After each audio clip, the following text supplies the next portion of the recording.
सुरक्षा विभाग आणि डिझास्टर मॅनेजमेंट आणि इतर जे संबंधित विभाग आहेत त्यांच्या वरिष्ठ अधिकाऱ्यांच्या बरोबर चर्चा झाली। पोलिसांचे वरिष्ठ अधिकारी, डीजी, पोलीस कमिशनर, इतर अधिकारी, त्याचबरोबर सायबर सुरक्षा या बाबतीत देखील एकंदरीत गव्हर्नमेंट ऑफ इंडियाच्या ज्या काही गाईडलाईन आहेत त्या आपण फॉलो केल्या पाहिजे। अतिशय त्याची स्ट्रिक्टली अंमलबजावणी केली पाहिजे। त्या दृष्टीने हे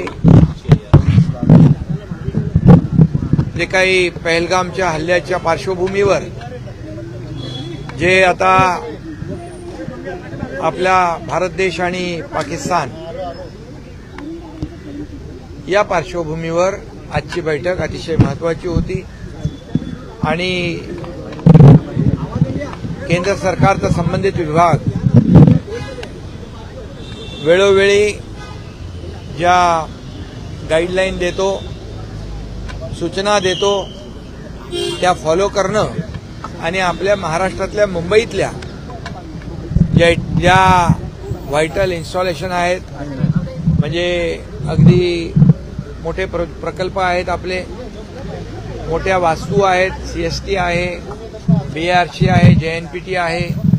मुंबई कॉर्पोरेशन आहे, ऑइल डेपो आहेत, ह्या सगळ्या ज्या काही मोठ्या महत्त्वाच्या इन्स्टॉलेशन आहेत त्या सुरक्षित करणे, त्याचबरोबर आपलं लाईट, पाणी या बाबतीत देखील सायबर सुरक्षा अतिशय कडक करणे, ड्रोन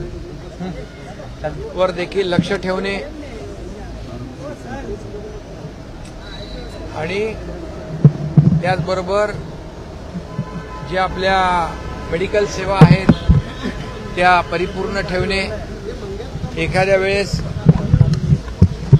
इमर्जन्सी आली तर त्या दृष्टीने जे काही उपाय करायचे या सर्व उपाययोजनांवर चर्चा झाली। मुंबईमध्ये सगळीकडे सीसीटीव्हीज आहेत, त्याची निगराणी अधिक प्रभावीपणे करणे, मग त्यात बीएमसी, पोलीस, आमचं disaster management, state disaster management, हे सगळे एकत्र या ठिकाणी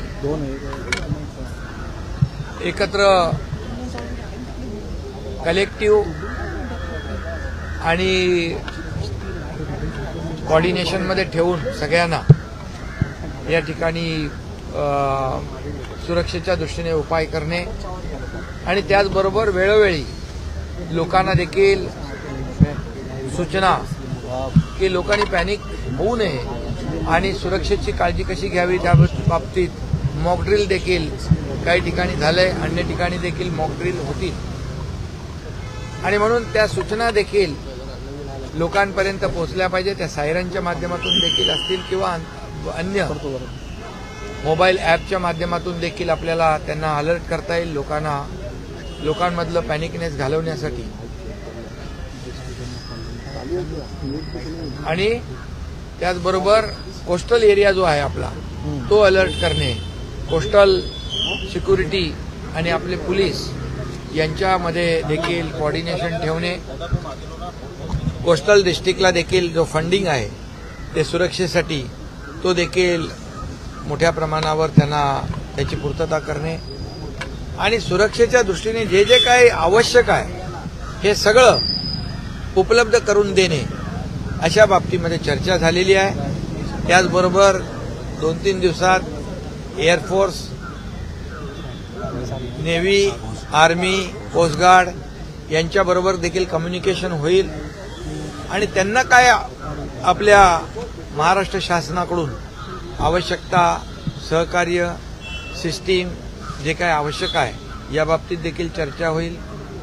आणि त्यामुळे मला वाटतं ही सुरक्षाची बैठक आज मुख्यमंत्री महोदयांच्या अध्यक्षतेखाली झालेली आहे, महत्त्वपूर्ण आहे आणि मुंबई आणि महाराष्ट्र कोणत्याही परिस्थितीमध्ये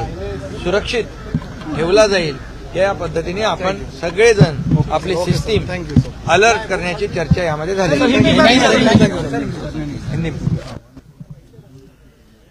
आणि त्याचबरोबर असंही ठरलं की काही खोट्या बातम्या सोशल मीडियाच्या माध्यमातून काही खोट्या बातम्या पसरवल्या जातात, त्याच्यावर देखील तो खरा म्हणजे गंभीर गुन्हा आहे